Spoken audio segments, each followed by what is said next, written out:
2차 세계대전과 해전에 관심이 없는 사람이라도 야마토와 아이오와가 정면 대결했으면 어떻게 됐을지 궁금해할 사람들이 많을 텐데요. 자세한 이야기는 야마토 대 아이오와 가상대전 영상에 잘 정리가 되어 있으니까 참고해 주시기 바랍니다. 한편 대서양에도 야마토 대 아이오와만큼이나 관심이 많은 주제가 하나 있습니다. 그건 바로 후드와 비스마르크의 맞대결입니다. 만약 후드가 비스마르크의 럭키샷에 침몰하지 않았다면, 후드가 대개장을 받고 나서 비스마르크를 만났다면, 그리고 프린스 오브 웨일즈의 주포가 고장나지 않았다면, 오늘의 주제는 바로 비스마르크와 후드의 가상대전입니다.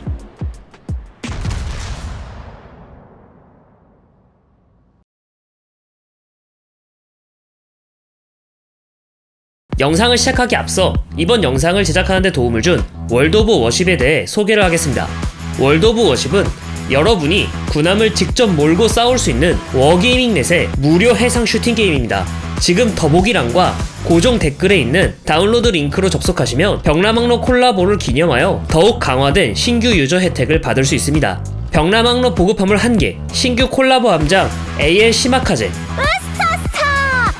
島風の力を見ましたか。 AL 후소, 指揮官様、蓄電池の残量が少なくなっております。 6단계 일본 구축함 후부키, 워십 프리미엄 계정 7일, 150만 크레딧, 600 금화 등등 지금 바로 월드 오브 워십을 다운로드하고 수백 척의 군함이 기다리는 전장에 참여해보세요.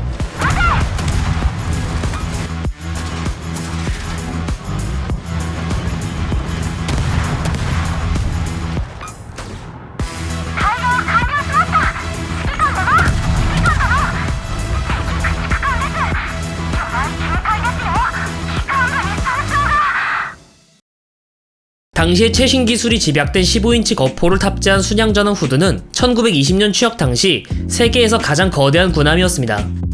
후드는 취역 직후부터 영국 해군 대서양 함대의 기함을 맡아 수차례 출동을 하였습니다. 그렇다 보니 후드는 국내외적으로 자연스레 주목을 받을 수밖에 없었고 곧 영국 그 자체를 상징하는 아이콘이 되었습니다.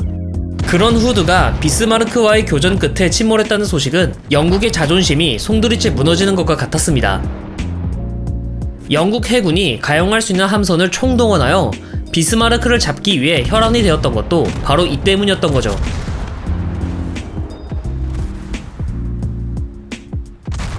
후드의 침몰에 대해서 현재까지 정설로 받아들여지는 것은 비스마르크의 매서운 공격을 떨쳐내기 위해 선회하던 중 흘수선 아래의 얇은 장갑 구역에 피격당하면서 3번 포탑 인근의 부함포 탄약고가 유폭, 이 충격으로 3번 포탑의 탄약고가 연쇄 유폭을 일으키며 손쓸 새도 없이 침몰했다 입니다. 서양에서는 이를 두고 비스마르크의 럭키샷이라고 표현합니다. 다만 후드가 운 없이 침몰한 점을 제외한다고 하더라도 비스마르크의 사격이 후드보다 더 정확했다는 점 때문에 비스마르크 최강설이 존재하기도 합니다. 사실 후드와 비스마르크가 조우할 당시 독일 해군은 상대적으로 불리한 입장이었습니다. 독일 측 전력은 전함 비스마르크, 중순양함 프린츠 오이긴이었던 것에 반면 영국은 순양전함 후드, 전함 프린스 오브 웨일즈로 전대를 이루고 있었기 때문에 화력 측면에서 영국이 우위를 가진 상태에서 격전에 돌입했습니다. 그럼에도 불구하고 독일 해군이 전투에서 승리할 수 있었던 주된 이유는 다음과 같습니다. 첫째, 전투가 시작되자마자 프린스 오브 웨일즈에 장착된 사연장 포탑의 신뢰성 문제가 터졌습니다. 첫 번째 사격을 가한 직후 전방 사연장 포탑의 포신 하나가 작동 불능에 빠졌으며 전투가 지속되는 와중에도 끊임없이 말썽을 일으켜 제대로 된 화력을 투사할 수가 없었습니다. 둘째, 전투가 시작된 지 10분도 되지 않은 시점에 후드가 탄약고를 피격당해 괭침당했다는 점입니다. 빠른 기동성과 15인치라는 우수한 화력을 가진 후드를 잃은 영국 측은 프린스 오브 웨일즈마저 잃을 수 있는 상황에서 더 이상 전투를 수행할 수가 없었습니다. 결국 영국 해군은 분명 유리한 환경에서 전투에 돌입했음에도 불구하고 악재가 겹쳐 패퇴하게 된 것입니다. 그렇다면 한번 가정을 해봅시다. 만약 전투 초반부터 후드가 격침되지 않았다면? 프린스 오브 웨일즈의 주포가 제대로 작동했다면? 과연 전투는 어떻게 진행되었을까요? 후드가 비스마르크를 격침시킬 수 있었을까요? 그래서 후드가 영국 해군의 자존심을 드높이는 새로운 역사를 쓸 수 있었을까요?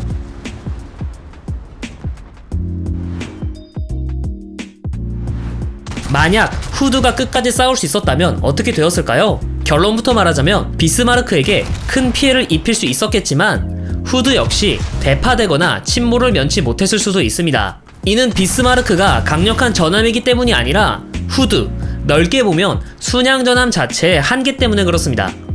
전함의 존재 의의는 두터운 장갑으로 적의 공격을 막아내며 동시에 강력한 주포로 적과 맞서 싸우는 것입니다. 하지만 1차 세계대전 당시만 해도 부족한 엔진 기술력 때문에 강력한 주포와 두터운 장갑을 원하면 기동성을 희생해야 했습니다. 실제로 당시 전함들 대부분의 최고 속력은 20노트 수준이었습니다. 이 때문에 순양함이나 구축함 같은 기동성 좋은 상대가 빠르게 화력을 퍼붓고 빠지는 히트앤런 전술을 구사하면 전함 입장에서는 대응하기가 상당히 까다로웠습니다. 이러한 배경에서 탄생한 함종이 바로 순양전함이죠. 순양전함은 전함 수준의 강력한 화력을 가지고 동시에 적당한 장갑과 30노트에 달하는 속력을 갖추었습니다. 전함을 상대로는 속도에서 우위를, 순양함이나 구축함은 대구경 주포로 침묵시키며 이들의 저항 정도는 장갑으로 방어할 수 있다는 장점을 가지고 있었습니다. 즉, 상대 전함에게는 히트앤런 전술을 통해 유효한 타격을 입힐 수 있고, 같은 전술을 시도하는 순양함 이하 상대는 화력으로 압도하는 팔방미인 그 자체였습니다. 후드 역시 15인치 주포와 건조 당시 기준으로 31노트라는 우수한 기동성을 지닌 덕에 앞에서 언급한 장점을 이용하여 유사시 즉각적으로 대응할 수 있었습니다. 후드가 취역하자마자 대서양 함대의 기함을 맡은 이유가 바로 이 때문이지요. 하지만 1930년대에 들어서며 기술의 발전으로 인해 대구경 주포와 튼튼한 장갑, 빠른 속력을 모두 갖춘 고속 전함이라는 개념이 등장하면서 순양 전함의 입지가 흔들리기 시작했습니다. 비스마르크급 전함 역시 고속 전함으로서 설계되었습니다. 후드와 동급의 화력과 속력을 가지면서 장갑은 훨씬 두터우니 후드 입장에서는 대응하기가 어려울 수밖에 없었습니다. 또한 탑재되는 장비의 차이도 컸습니다. 비스마르크는 레이더로 상대와의 거리를 계산한 뒤 사격할 수 있는 현대화된 사격 통제 장치를 가지고 있는 반면 후드는 여전히 목적식 사격에만 의존했기에 정확도가 떨어졌습니다. 물론 후드도 레이더가 탑재되었긴 하지만 방위만 알 수 있을 뿐 조기 경보기 역할 그 이상 그 이하도 아니었지요. 비스마르크가 후드보다 먼저 협차를 낸 것도 이 때문입니다. 결국 럭키샷이 없었더라도 후드는 비스마르크의 날카로운 공격을 피하기 바빴거나 피탄을 각오하며 싸울 수밖에 없는 상황에 몰려 훨씬 불리했을 겁니다. 실제로도 후드는 대응 방어가 불가능하다는 것을 알아서 최대한 접근해 이 단점을 상쇄하려고 했습니다. 그래서 어찌 보면 후드의 침몰은 필연적이었을 수도 있겠지요. 한편 후드를 잃었지만 프린스 오브 웨일즈의 주포가 고장나지 않았다면 상황이 달라질 수 있었을까요? 프린스 오브 웨일즈는 신형 레이더와 사격 통제 장치를 갖추고 있어 비스마르크와 마찬가지로 빠르게 협차를 낼 수 있었습니다. 실전에서도 비스마르크에게 유효타를 먹였고 이때 누적된 데미지 덕분에 이후의 추격전에서 비스마르크를 침몰시킬 수 있었던 것입니다. 그러나 후드가 너무 빨리 침몰한 것이 너무나도 치명적이었습니다. 제대로 된 전투를 치르기도 전에 1대2 상황이 되어버렸고 진영 역시 영국 함대가 독일 함대의 측면을 향해 정면으로 돌진하는 모양새였기 때문에 프린스 오브 웨일즈의 전방 포탄만으로 비스마르크와 프린츠 오이겐을 상대해야 했습니다. 프린스 오브 웨일즈는 독일 함대의 집중 공격을 받았고 선체 손상과 함내 사상자까지 발생한 상황이었기에 후드가 침몰한 상황에서 전력 보존을 위해 후퇴를 결정한 건 합당한 판단이었습니다. 그렇다면 후드가 살아있고 프린스 오브 웨일즈도 온전히 싸울 수 있는 상황이었다면 어떻게 됐을까요? 여전히 영국 함대가 큰 피해를 입긴 하겠지만 비스마르크와 프린츠 오이겐 역시 비슷한 상황이었거나 침몰했을 수도 있습니다. 정리하자면 후드와 비스마르크가 충돌할 때 영국 측의 변수가 없었다라고 해도 둘 다 막대한 피해를 입거나 후드가 격침되며 영국이 패배했을 것이라고 생각합니다. 후드와 비스마르크를 날 것 그대로 비교하는 건 사실 정확한 비교라고 보기는 어렵습니다. 후드는 1920년대에 건조된 전함이고 비스마르크는 그보다 훨씬 뒤인 1940년대의 전함이니까요. 아무리 비스마르크의 장갑이 과거 독일 제국 시기의 구식 설계라고 하더라도 현대화된 전자장비와 독일 특유의 우수한 기계공학이 낳은 주포는 우수한 명중률과 준수한 분산도를 보여주었습니다. 그래서 어떤 이들은 현대화 개장을 받은 후드가 비스마르크와 교전했으면 어떨까 하는 상상의 나래를 펼치고는 합니다. 실제로 후드의 대개장은 예정되어 있었습니다. 캐슬형 함교를 도입하여 거주성과 방어력을 높이고 더 강력한 출력을 내는 보일러와 엔진을 장비하며 이를 통해 확보한 여유는 측면 방어력을 높일 계획이었습니다. 전자장비 역시 프린스 오브 웨일즈처럼 최신 사격 통제 장치와 레이더를 장비할 예정이었지요. 그렇다면 이러한 대개장을 받은 후드와 비스마르크가 격돌한다면 승산이 있었을까요? 여러 의견이 있겠지만 저는 승산이 없었을 것이라고 생각합니다. 가장 큰 이유는 역시 순양 전함이라는 태생적인 한계를 극복할 수 없었기 때문일 것입니다. 애시당초 후드의 건조 목적은 대응 방어를 포기하되 빠른 속력으로 이를 만회하는 것이며 장갑 구조도 그에 맞는 구조를 가지고 있지요. 항해 시 저항을 줄이기 위해 한 폭이 좁아지고 더 많은 엔진을 탑재하기 위해 함체가 길어져야 했습니다. 후드가 어느 정도로 길었냐면 18인치 주포를 탑재한 그 야마토급 전함에 맞먹는 수준이었습니다. 그만큼 방어해야 할 구역이 넓어지고 장갑의 두께를 단 1mm만 늘려도 배의 무게가 크게 늘어납니다. 결국 순양 전함 특유의 구조적 한계 때문에 개장을 하더라도 대응 방어는 어려웠을 것이며 후드의 침몰은 피할 수 없었을 것입니다.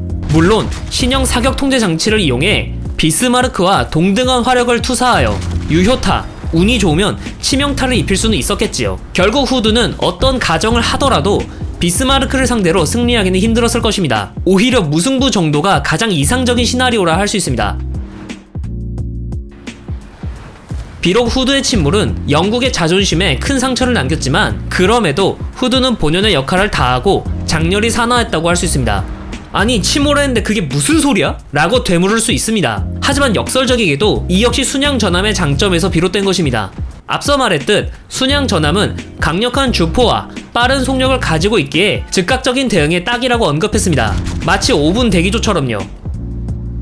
이 영상을 보고 계신 여러분들 중 군필자라면 5분 대기조가 무엇인지 아실 겁니다. 일단 신속하게 출동해 사태를 파악하고 대응하는 게 목적인 5분 대기조는 상황 터졌을 때 조기 진압 목적이 있긴 하지만 그거보다는 일단 초동 대처를 하는 게 더 큰 목적을 가지고 있지요. 후드와 프린스 오브 웨일즈는 해상에서의 5분 대기조 역할이었던 것입니다. 비스마르크는 이들과의 교전에서 한미의 연료 탱크가 피탄당해 항해 중 계속해서 흔적이 남게 되었고 결과적으로 이 때문에 꼬리가 잡혀 영국 항공대의 공습은 물론 다른 영국 함대에게 두들겨 맞아 침몰하게 된 것입니다. 그렇기에 후드는 제 역할을 충실히 수행했다고 할 수 있습니다. 비록 순양 전함의 한계 때문에 아무리 노력해도 비스마르크를 제압한다는 것은 어려웠지만 후드의 헌신 덕분에 영국 해군은 취역한 지 1년도 안 된 독일의 신예 전함을 침몰시킬 수 있었던 거죠. 냉정하게 말하면 20년 된 노후 전함과 1년도 안 된 신예 전함의 교환도 그리 나쁜 것이 아니기도 하고요.